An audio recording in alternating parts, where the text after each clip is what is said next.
For quite some time now, many of you have been flooding my inbox with the same thing. A challenge to review Sinners, claiming that I refuse to discuss the film because it's something I don't believe exists. A movie that's actually good, despite lacking a straight white male lead. Well, I did watch the film, and for all you sending me this challenge, I'd like to ask, why? Why would you lie to me? Why would you pretend this film is any good? Because what I watched was far from it. What I saw was a woke, pandering, racist and misandrous piece of flat toast that wouldn't cook if you left it in the hot Mississippi sun.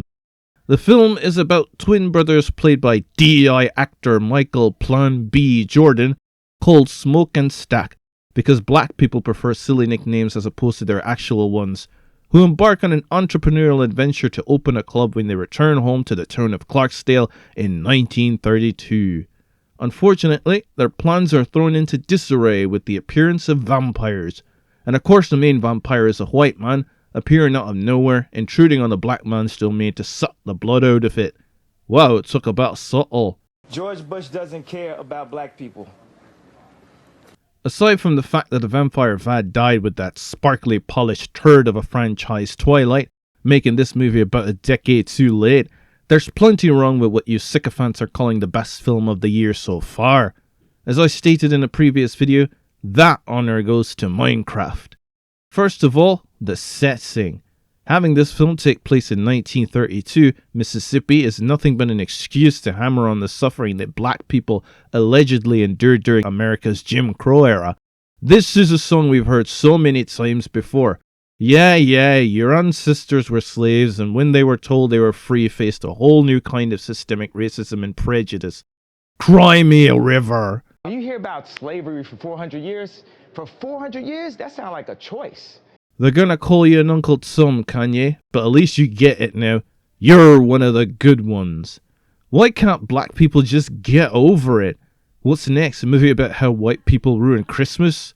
Obviously, the film takes every opportunity to be racist against the Caucasian demographic. The very first white man we see on screen is Hogwood, who turns out to be the Grand Dragon of the Ku Klux Klan. Because, of course.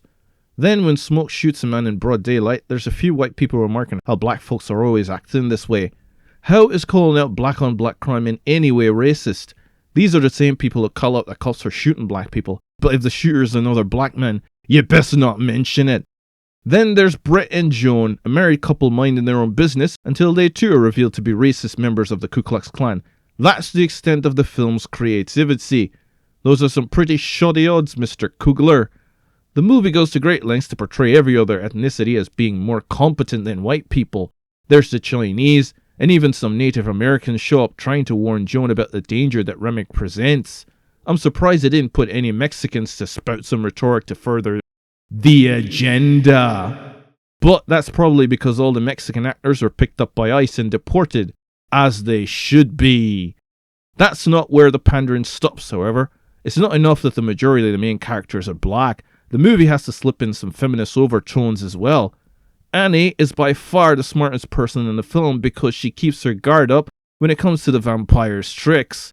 Because of course, in a group with two soldiers who survived one of the bloodiest wars in human history, a musician who's been dodging racist attacks for the better part of his life, the biggest threat is a chunky voodoo witch who sells spices for fake money. And of course, to tick off the body positivity box, the film casts a hefty actress for the role. You see, when you're making films in modern day Hollywood, you're not allowed to cast attractive women unless they're either villains or woefully incompetent. I had to go see Tatiana after leaving the theater to get my kicks. If you're a fan of music, prepare to be disappointed. There's plenty of it, it's just the wrong kind. The soundtrack consists mostly of the blues, a musical genre that has its roots in African American culture, and therein lies the problem.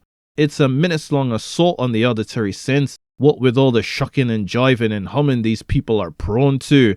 No wonder upstanding citizens are always calling the cops on your loud barbecue parties. Is it too much to ask that you put some real music in your film, like the Rolling Stones, the Beatles, the Pixies? Hell, I'd even settle for some Steve Miller Band over this noise pollution, man. As far as I'm concerned, who needs the blues anyway? As I've stated before, the first group of vampires are all white, and the first one of the main cast to be turned is Mary, the only white protagonist. This is the film's way of saying that in the end, white people are all the same, sleazy vampires out to drain the minorities dry.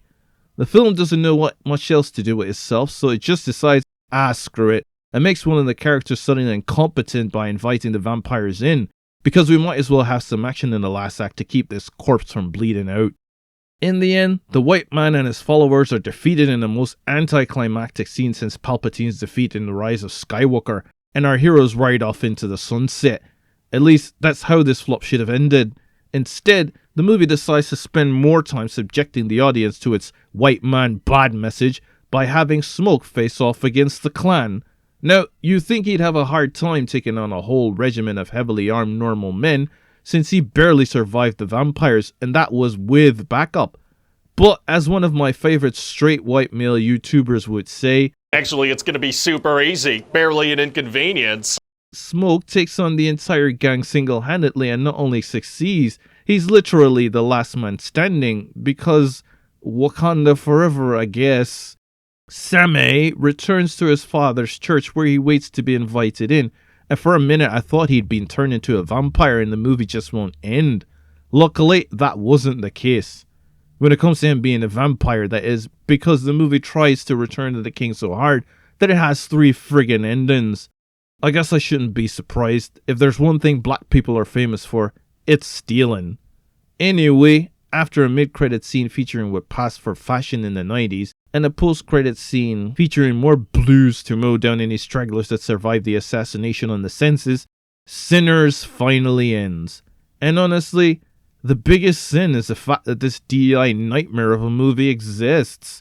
I'm convinced you'll challenge me to watch it as a poorly thought out prank to poison me with an overdose of wokeness. Luckily, I've got just the cure. This movie is not as good as people say, and if it was, I'd probably just start a second channel that no one knows about and put a begrudgingly positive review on there.